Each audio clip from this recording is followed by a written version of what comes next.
नमस्कार, welcome to my channel. आपका सिद्धार्थ एक बार फिर आप सभी का स्वागत करता है। पिछले वीडियो में हमने इस किताब को पढ़ना शुरू किया था और यूं कहें कि इस किताब को जानना शुरू किया था। इसके प्राक कथन, प्रस्तावना, आभार और प्रमुख पात्रों के परिचय को हमने पढ़ा था और आज इस वीडियो में हम शुरू करेंगे आदि पर्व से। तो देख सकते हैं यहाँ पर जो चित्र दिया हुआ है वो बहुत ही सरल और बहुत ही इम्पैक्टफुल है। शुरुआत है वंश परिचय, जिसमें लिखा हुआ है शांतनु और भीष्म। यानी आदि पर्व का शुरुआत हो रहा है वंश परिचय से और शांतनु और भीष्म का परिचय इसमें दिया गया है। प्राचीन भारत में ययाति नाम के बड़े प्रतापी राजा राज करते थे। खांडवप्रस्थ उनकी राजधानी थी। इसी स्थान पर आगे चलकर इंद्रप्रस्थ बसा। ययाति की दो रानियां थीं, देवयानी और शर्मिष्ठा।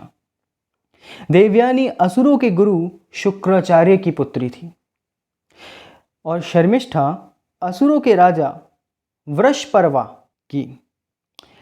देवयानी से दो पुत्र हुए, यदु और तरवसु। यदु के नाम पर यदुवंशी राजाओं की परंपरा चली। इसी वंश में आगे चलकर श्री कृष्ण पैदा हुए। शर्मिष्ठा से 3 पुत्र हुए। इनमें सबसे छोटा पुत्र पुरु बड़ा पराक्रमी और पितृभक्त था। ययाति ने प्रसन्न होकर उसे अपना उत्तराधिकारी बनाया। पुरु के नाम पर उस वंश के राजा पुरुवंशी कहलाए। अगले पन्ने में एक बहुत ही शानदार चित्र दिया हुआ है जो मैं आपके साथ शेयर कर रहा हूं। फिर लिखा है कि पुरु के वंश में कई पीढ़ी बाद एक अत्यंत प्रतापी राजा दुष्यंत हुए। उन्होंने कर्ण ऋषि की पालिता कन्या शकुंतला से विवाह किया। शकुंतला के पुत्र भरत बड़े ही प्रतापी थे। वे चक्रवर्ती राजा हुए। कहा जाता है कि भरत के नाम पर हमारे देश का नाम भारत पड़ा। भरत के वंश में हस्तिन नाम के प्रसिद्ध राजा हुए, जिन्होंने खांडवप्रस्थ से दूर हस्तिनापुर में नई राजधानी बसाई। हस्तिन के राजवंश में कुरु नाम के राजा हुए, जिनके वंशज कौरव कहलाए। कुरु के ही नाम से कुरुक्षेत्र प्रसिद्ध हुआ। कौरव राजवंश में महाराजा शांतनु बड़े प्रतापी राजा हुए। उन्होंने उनके राज्य में प्रजा को बड़ा सुख दिया। उन्होंने एक अत्यंत रूपवती स्त्री से विवाह किया जो स्वयं गंगा थी। कहा जाता है कि एक बार अष्टवसु नाम के 8 देवताओं के उत्पात से क्रुद्ध होकर वशिष्ठ मुनि ने उन्हें मनुष्य योनि में जन्म लेने का श्राप दे दिया। परंतु 8 वसुओं की प्रार्थना पर ऋषि ने यह कहा कि तुम लोगों में से 7 वसुओं का तो जन्म लेते ही उद्धार हो जाएगा, किंतु सबसे उत्पाती वसु प्रभास को बहुत दिन तक मर्त्यलोक में रहना पड़ेगा। इन्हीं अष्टवसुओं को श्राप से मुक्त करने के लिए गंगा ने उनकी मां बनना स्वीकार किया। शांतनु को गंगा से 8 पुत्र उत्पन्न हुए। 7 पुत्रों को पैदा होते ही गंगा ने अपनी धारा में बहा दिया। 8वें पुत्र को शांतनु ने नहीं बहाने दिया। तब गंगा इस बालक को अपने साथ ले गई और उसका नाम देवव्रत रखा। उन्होंने परशुराम और वशिष्ठ द्वारा इस बालक को ज्ञान, धर्म, नीति और शस्त्र की शिक्षा दिलाई। देवव्रत अतुल पराक्रमी योद्धा के साथ साथ धर्म, दर्शन और नीति के भी प्रकांड पंडित और व्याख्याता हुए। एक दिन शांतनु गंगा तट पर गए। उन्होंने देखा कि एक तेजस्वी बालक ने बाण वर्षा से गंगा के प्रवाह को रोके रखा है। शांतनु आश्चर्यचकित होकर उसे देखने लगी। तभी गंगा प्रकट हुई और उन्होंने बालक का हाथ शांतनु के हाथ में देते हुए कहा, महाराज, अब आप अपने पुत्र को स्वीकार करें। यह आपका पुत्र देवव्रत है। महाराज शांतनु ने देवव्रत को युवराज और अपना उत्तराधिकारी घोषित किया। अब अगले पन्ने में भीष्म प्रतिज्ञा की बात हो रही है। तो पिछले इस अभी जो हमने पढ़ा, इस विषय में थोड़ी चर्चा करनी चाहिए हमें, शांतनु और भीष्म के बारे में, कि किस तरीके से जो हमारा भारत है, इसका जो इतिहास है कितना वृहद है, या कहना चाहिए कितने जनरेशन्स इसमें हैं, कई सालों, कहना चाहिए कि कई सदियों से हम यहाँ पर है, फले हैं, फूले हैं। और इन सदियों में हमें ऐसे महाप्रतापी राजा सिर्फ एक वंश में मिले हैं। तो सोचिए कि अलग अलग भागों में अलग अलग वंशों के कितने प्रतापी और कितने ज्ञानी पुरुष हमारे इस धरा में पैदा हुए होंगे, और इन्होंने हमारे संस्कृति को कितना कुछ दिया होगा। और जब बात हो इस महाग्रंथ की और इससे जुड़े राजाओं की, तो भीष्म का नाम कहीं ना कहीं बहुत ऊपर आता है। और जाहिर सी बात है, इसमें कई राजा हैं, जैसे कि हमने अभी देखा कि सबसे पहले तो इसमें ययाति हुए, उसके बाद आए उनके पुत्र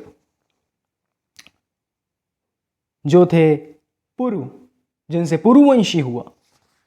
और इस पुरु में हुए राजा दुष्यंत, दुष्यंत के पुत्र हुए भरत, भरत के नाम पे हमारे देश का नाम हुआ भारत।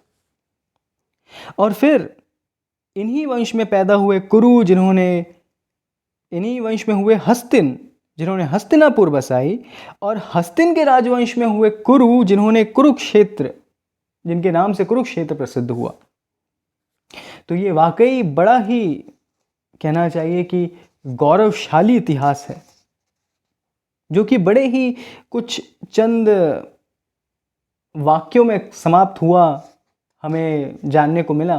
पर ज़रूर इनके खुद के जो एक्सप्लॉइट्स होंगे, या कहना चाहिए इनके खुद की जो इतिहास होगी, ये वाकई बड़ी वृहद होगी और कहना चाहिए बड़ा ही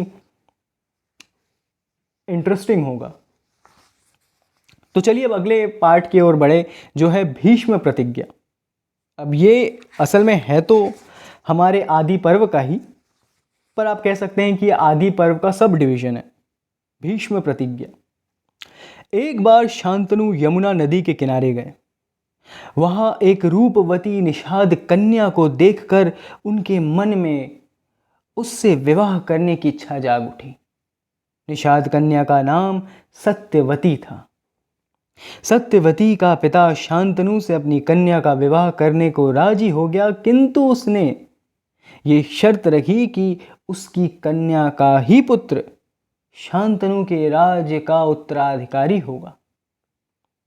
निषाद की शर्त सुनकर शांतनु बड़े असमंजस में पड़ गए। वे अपने उत्तराधिकारी देवव्रत को बना चुके थे। यदि वे सत्यवती से विवाह करते हैं तो वे राजधर्म से हाथ धोते हैं, और यदि राजधर्म का पालन करते हैं तो विवाह की उनकी इच्छा पूरी नहीं हो पाती। वे बहुत दुखी रहने लगे। पिता का दुख देवव्रत से देखा नहीं गया। वे मंत्री से पिता का दुख का कारण जानकर सीधे निषाद के पास गए और बोले, आप अपनी कन्या का विवाह महाराज शांतनु से कर दे। मैं राज्य पर से अपना अधिकार छोड़ता हूं। आपकी कन्या का पुत्र ही महाराज शांतनु के बाद हस्तिनापुर का राजा होगा। राजकुमार देवव्रत की बात सुनकर निषाद आश्चर्यचकित रह गए। कुछ सोचकर बोला, राजकुमार, आपकी बात पर मुझे बड़ा विश्वास है, किंतु आपके पुत्र ने यदि राज्य का दावा किया तो मेरी कन्या के पुत्र का क्या होगा। निषाद की बात का रहस्य देवव्रत तुरंत समझ गए उन्होंने कहा, निषाद राज, अब ध्यान से सुनिएगा, यहाँ पर उनकी कड़ी प्रतिज्ञा को किस तरीके से यहाँ पे वाक्यों में बांधा गया है वो सामने आने वाला है। उन्होंने कहा, निषाद राज, सूर्य चंद्र आदि सभी देवों को साक्षी बनाकर मैं प्रतिज्ञा करता हूँ कि मैं विवाह नहीं करूँगा, आजीवन ब्रह्मचारी रहूँगा। पिता के सिंहासन पर आपकी कन्या का पुत्र ही अधिकार होगा। मैं सदा सिंहासन पर आसीन राजा की सेवा में तत्पर रहूंगा, चाहे प्रकृति के सारे नियम बदल जाए, पर मैं अपनी प्रतिज्ञा पर अटल रहूंगा। इस भीषण प्रतिज्ञा के कारण ही उनका नाम भीष्म पड़ा। और इसी तरीके से सत्यवती का विवाह महाराज शांतनु से हो गया। उनके 2 पुत्र हुए, चित्रांगद और विचित्रवीर्य। शांतनु के मृत्यु के पश्चात चित्रांगद गद्दी पर बैठे। कुछ समय बाद गंधर्वराज ने हस्तिनापुर पर आक्रमण कर दिया। इस युद्ध में चित्रांगद मारे गए। तत्पश्चात विचित्रवीर्य राज सिंहासन पर बैठे। तो ये थी भीष्म की प्रतिज्ञा कि किस तरीके से उन्होंने धर्म को सर्वोपरि माना। और ये बड़ा ही विचित्र विषय है कि धर्म की अपनी अपनी परिभाषाएं हैं लोगों के लिए, और कुछ परिभाषाएं आपको इस कदर विवश कर देती है इस तरह के निर्णय लेने के लिए। तो अगला सब डिवीजन है धृतराष्ट्र और पांडु के बारे में। यानी यहाँ पर हमें ये धृतराष्ट्र और पांडु के बारे में बताएंगे। विचित्रवीर्य की आयु जब विवाह योग्य हुई तो भीष्म को उनके विवाह की चिंता हुई। उसी समय काशी नरेश की 3 कन्याओं के स्वयंवर का निमंत्रण उन्हें मिला। कन्याओं के नाम थे अम्बा, अंबिका, अंबालिका।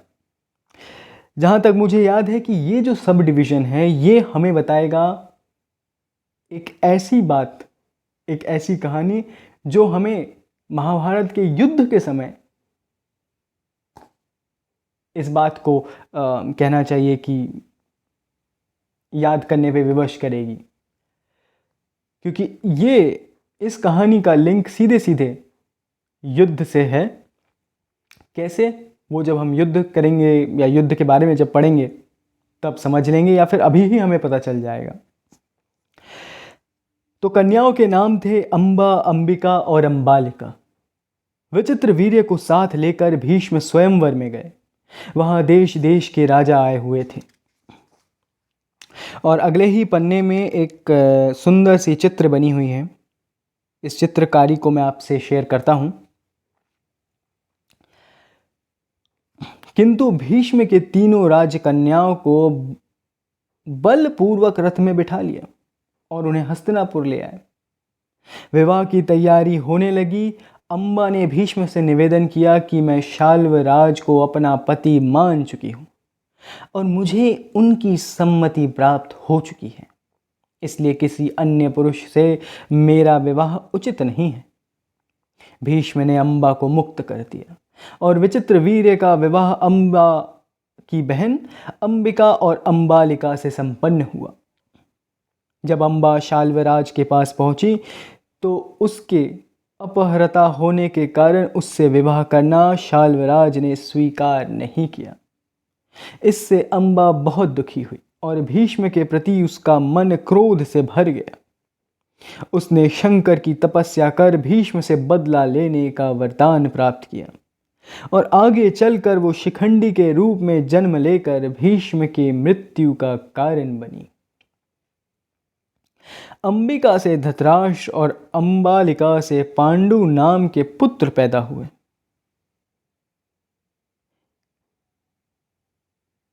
मुझे नहीं पता कि मैंने इसे कहाँ पढ़ा था, पर जहाँ मैंने एक जगह पढ़ा था शायद, वहाँ पर यह कहा गया था कि ये जो अम्बा है वो शाल्वराज से वापस भीष्म के पास गई, या शायद मैंने देखा हो, शायद जो हमारे B.R. चोपड़ा का जो सीरियल है शायद उसमें ये दिखाया गया है कि अम्बा शायद भीष्म के पास गई और उन्होंने उनसे रिक्वेस्ट किया कि आप जो है मुझसे शादी करें, क्योंकि मेरा जो है अपहृता होने के कारण शाल्वराज ने त्याग कर दिया है और अब मेरे पास कोई चारा नहीं है। पर भीष्म ने अपनी प्रतिज्ञा के कारण उन्हें मना कर दिया, जिससे क्रोध में आकर अम्बा ने भगवान शंकर की तपस्या की और ये वरदान प्राप्त किया।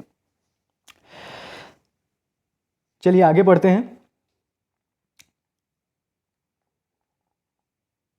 अंबिका से धृतराष्ट्र और अंबालिका से पांडु नाम के पुत्र पैदा हुए।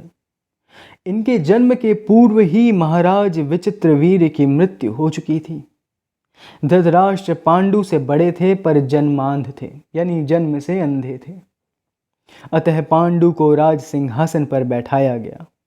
जिस समय धृतराष्ट्र और पांडु का जन्म हुआ, उसी समय अंबिका की एक दासी के भी पुत्र उत्पन्न हुआ, जिसका नाम विदुर रखा गया।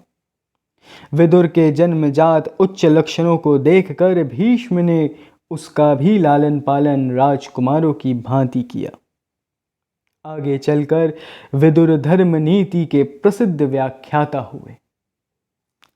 धृतराष्ट्र का विवाह गांधार नरेश की कन्या गांधारी से हुआ। गांधारी पतिव्रता स्त्री थी। धृतराष्ट्र के जन्मांध होने के कारण उसने जीवन भर के लिए अपनी आंखों पर पट्टी बांध ली थी। धृतराष्ट्र के 100 पुत्र और एक कन्या पैदा हुई। पुत्रों में सबसे बड़ा दुर्योधन था। कन्या का नाम दुशला था, जिसका विवाह सिंधुराज जयद्रथ से हुआ था। पांडु का विवाह यदुवंशी राजा सूरसेन की कन्या पृथा से हुआ। पृथा का पालन शूरसेन के फुफेरे भाई कुंती भोज ने किया था, इसलिए उनका नाम कुंती प्रसिद्ध हुआ। कुंती श्री कृष्ण की बुआ लगती थी। कुंती को साधु संतों और अतिथियों की सेवा बहुत प्रिय थी। दुर्वासा ऋषि ने प्रसन्न होकर उसे एक ऐसा मंत्र बताया जिसका जाप करके वो किसी देवता को आवाहन कर सकती थी। मंत्र की परीक्षा के लिए उसने एक बार सूर्य के आवाहन किया और उनके अनुग्रह से उसे पुत्र की प्राप्ति हुई। कुंती उस समय कुमारी थी, अतः लोकलाजवश उसने शिशु को एक पेटी में बंद करके गंगा में बहा दिया। कौरवों के अधिरथ नाम के सारथी ने शिशु की रक्षा की और अपनी पत्नी राधा को पालन पोषण के लिए सौंप दिया। अब आप समझ ही गए होंगे कि यह शिशु कौन है। यह बालक कर्ण नाम से प्रसिद्ध हुआ। सारथी द्वारा पालन पोषण होने के कारण उसे सूत पुत्र भी कहा गया। भीष्म की देखरेख में पांडु बड़ी कुशलता से राज्य का संचालन करने लगे। उन्होंने भारत के सभी राजाओं को पराजित किया और सम्राट की उपाधि धारण की। कुंती से पांडु के 3 पुत्र हुए, युधिष्ठिर, भीम और अर्जुन। पांडु का एक और विवाह मद्र देश की राजधानी, माफ कीजिएगा, मद्र देश की राजकुमारी माद्री से हुआ। उससे नकुल और सहदेव पैदा हुए। धृतराष्ट्र के पुत्र कौरव कहलाए, पांडु के पुत्र पांडव। पांडवों का जन्म उस समय हुआ जब पांडु कुंती और माद्री के साथ वन में विहार के लिए गए थे। उनकी अनुपस्थिति में हस्तिनापुर का राजकाज धृतराष्ट्र देख रहे थे। धृतराष्ट्र की सहायता के लिए विदुर उनके मंत्री थे। वन में ही पांडु की मृत्यु हो गई। छोटी रानी माद्री ने भी प्राण त्याग दिए। कुंती ने ही 5 पुत्रों का पालन पोषण किया। पांडवों की प्रारंभिक शिक्षा वन में ही हुई। अब देखिए, यहाँ पर ये जानना बहुत आवश्यक है कि यहाँ पे बहुत कुछ स्किप किया गया है। क्या क्या? जैसे कि पांडु के मृत्यु का रहस्य, कि उन्हें ये श्राप मिला था कि वो शायद कोई ऋषि जो है, अब ये महाभारत में है या कहाँ से लिया गया है मुझे भी पता नहीं है। शायद ये मैंने भी सीरियल देखा है या फिर कहीं और से इसको लिया है, जाना है इस बारे में, कि पांडु को ऋषि ने श्राप दिया था क्यों? क्योंकि पांडु शायद सहवास ऋषि मुनि अपनी पत्नी के साथ मृग रूप में सहवास कर रहे थे और पांडु ने उन्हें साधारण मृग समझकर उन पर तीर चला दिया, जिससे वो घायल हो गए और मृत्युशैया में आ गए। और मृत्यु से पहले उन्होंने पांडु को श्राप दे दिया कि तू भी कभी अपनी पत्नियों के साथ या किसी के साथ भी सहवास नहीं कर सकता, तू सहवास करेगा तो तू मरेगा। और इसी के चलते उन्होंने जब माद्री के साथ सहवास किया तो उनकी मृत्यु हुई, और जिसके बाद माद्री पतिव्रता होने के कारण उन्होंने भी मृत्यु को गले लगा लिया। ऐसे में 5 पुत्रों का लालन पालन का भार कुंती पर आ गया और उन्होंने इसे कुशलतापूर्वक किया। अब यहां से अगला भाग शुरू होता है कौरव और पांडव का। कुछ समय बाद कुंती 5 पुत्रों के साथ हस्तिनापुर लौटी। इस समाचार से हस्तिनापुर के निवासियों में प्रसन्नता की लहर दौड़ गई। पांडवों के शील और गुण पर सभी मुग्ध थे, माफ कीजिएगा, मुग्ध थे। पांडवों का बाल्यकाल वन में साधु संतों और ऋषि मुनियों के बीच बीता था, अतः उनमें विनम्रता, सदाचार और शिष्टता के गुण अपने आप आ गए थे। दुर्योधन और उसके भाइयों की शिक्षा कृपाचार्य की देखरेख में हो रही थी। पांडवों के आने पर धृतराष्ट्र ने उन्हें भी शिक्षा के लिए कृपाचार्य को सौंप दिया। दुर्योधन को पांडवों का आना अच्छा ना लगा। वो स्वभाव से ही उद्दंड और महत्वाकांक्षी था, या यूं कहे उच्चाकांक्षी था। धृतराष्ट्र का सबसे बड़ा पुत्र होने के कारण वह अपने आप को ही राज्य का उत्तराधिकारी समझता था। पांडवों के बल और पराक्रम को देखकर वो उनसे और भी द्वेष रखने लगा। पांडवों में शारीरिक शक्ति की दृष्टि से भीम सबसे बली थे। दुर्योधन भीम से विशेष रूप से जलता था। भीम भी कौरवों को सताने से बाज ना आते थे। भीम से तंग आकर दुर्योधन ने भीम को मारने की योजना बनाई। जल क्रीड़ा के बहाने वो सभी पांडवों को गंगा तट पर ले गए। वहां भोजन की व्यवस्था पहले से ही थी।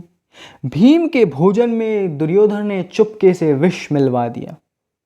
भोजन के बाद जल क्रीड़ा आरंभ हुई। नहाते समय ही भीम पर विष का प्रभाव हो गया। वे जल से बाहर निकलते ही गंगा तट पर अचेत होकर गिर पड़े। दुर्योधन ने उन्हें लताओं में बांधकर गंगा में बहा दिया। कौरव बड़े प्रसन्न थे कि अब उन्हें भीम से मुक्ति मिल गई। लौटते समय भीम को ना देखकर युधिष्ठिर को बड़ी चिंता हुई। चारों भाइयों ने सोचा कि हो सकता है कि भीम पहले ही घर चले गए हों, पर भीम वहां भी नहीं थे। सभी घबरा गए। जब भीम अचेत स्थिति में गंगा में बहते जा रहे थे तो विषैले नागों ने उन्हें डस लिया। नागों के विष भोजन में मिले विष के लिए दवा बन गया। कहते हैं विष ही विष को काटता है। अच्छा, ये लिखा ही गया है कि कहा भी गया है विषस्य विषम औषधम, यानी कि विष ही विष की औषध है। विष का असर जाते ही भीम पहले से भी अधिक शक्ति और स्फूर्ति का अनुभव करने लगे। जल से निकलकर वे झूमते हुए घर की ओर चले। चारों भाई उन्हें खोजते हुए गंगा तट की ओर आ ही रहे थे। भीम को मस्त चाल में आते हुए देखकर उनकी प्रसन्नता की सीमा न रही। वे दौड़कर उनसे मिले और सभी भाई घर पहुंचे। भीम ने मां और भाइयों को दुर्योधन के षड्यंत्र की कहानी सुनाई। कुंती चिंतित हो गई। उन्होंने विदुर को बुलाया और सारी बातें बताई। विदुर ने उन्हें बताया कि पांडव चिरजीवी है और दुर्योधन उनका कुछ नहीं बिगाड़ सकता।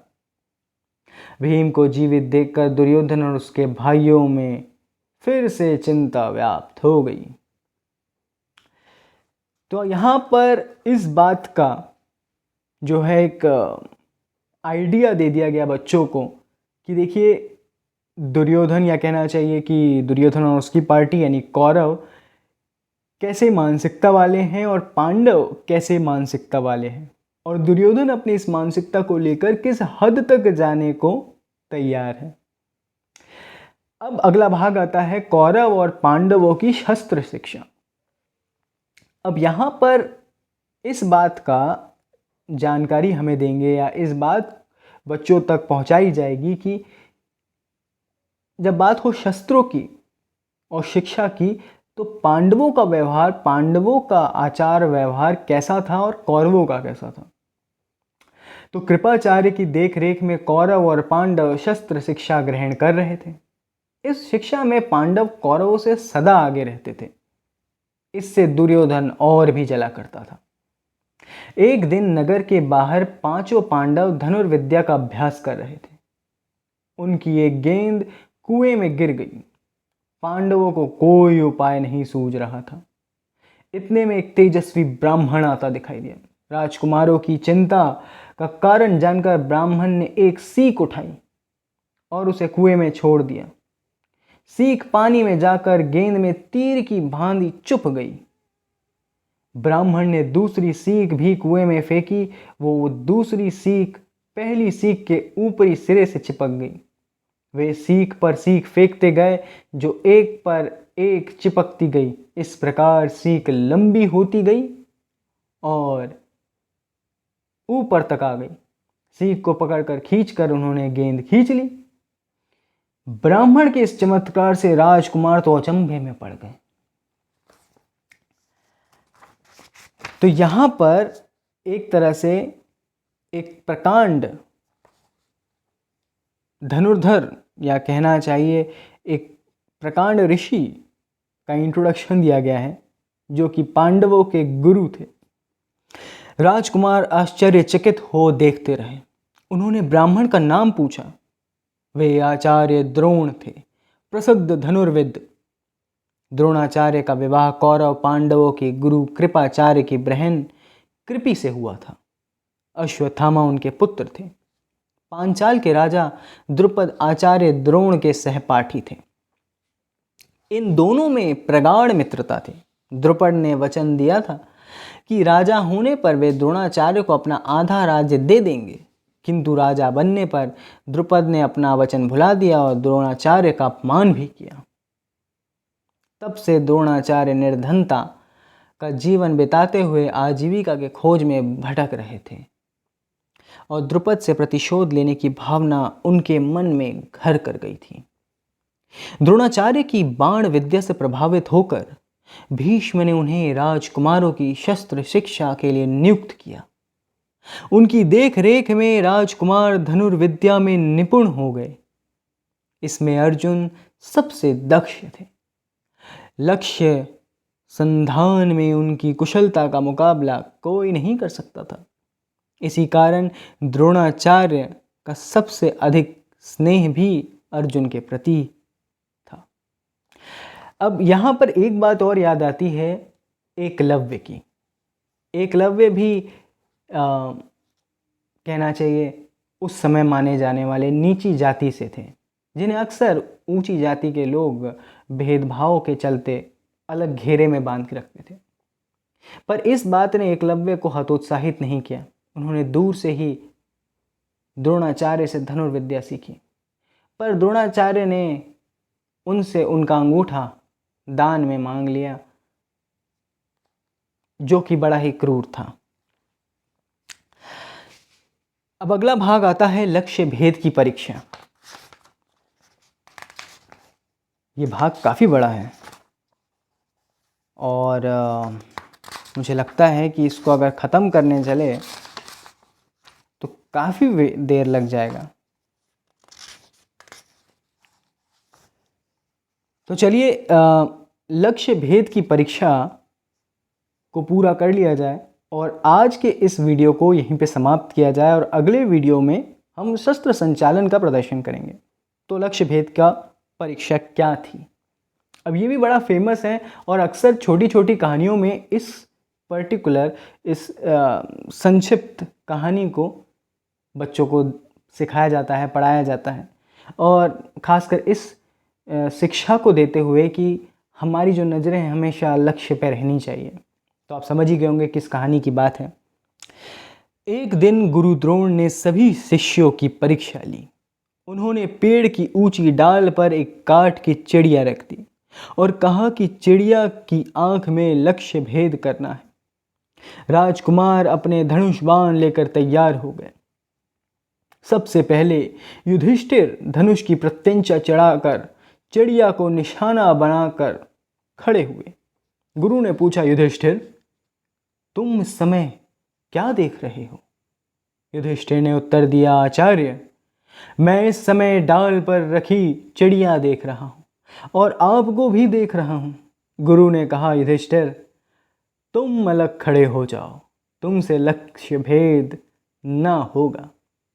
इस तरह एक एक करके सभी राजकुमार परीक्षा के लिए आगे बढ़े और उनसे अपने प्रश्न का उचित उत्तर ना पाकर द्रोणाचार्य उन्हें हटाते गए। अंत में अर्जुन की बारी आई। गुरु ने उनसे भी पूछा कि तुम्हें क्या दिखाई दे रहा है अर्जुन? अर्जुन ने बोला, गुरुजी, मुझे चिड़िया की केवल आंख दिखाई दे रही है। यह कहकर अर्जुन ने बाण चला दिया जो चिड़िया की आंख में जा लगा। उस दिन से अर्जुन द्रोणाचार्य के और भी प्रिय हो गए। तो देखिए, इससे शिक्षा बच्चों को ये मिलती है कि लक्ष्य जो है हमेशा हमारी नज़रों में होनी चाहिए और हमारी नज़रें इधर उधर नहीं होनी चाहिए कि मैं ये भी कर लूँ, मैं वो भी कर लूँ। हमारी लक्ष्य पर्टिकुलर एक सदी हुई होनी चाहिए। अब अगला है शस्त्र संचालन का प्रदर्शन, जो कि हम अगले वीडियो में कवर करेंगे। और इसी के साथ मैं आप सबसे आज विदा लेना चाहता हूँ। अगर आपको ये मेरा वीडियो अच्छा लगा तो प्लीज़ मेरे चैनल को सब्सक्राइब करें, मुझे एक थम्स अप दें और क्या कमी लग रही है ये कमेंट में लिख कर ज़रूर बताएं ताकि मैं अगले वीडियो में इसे सुधार कर सकूं। तब तक के लिए मुझे आज्ञा दीजिए। धन्यवाद।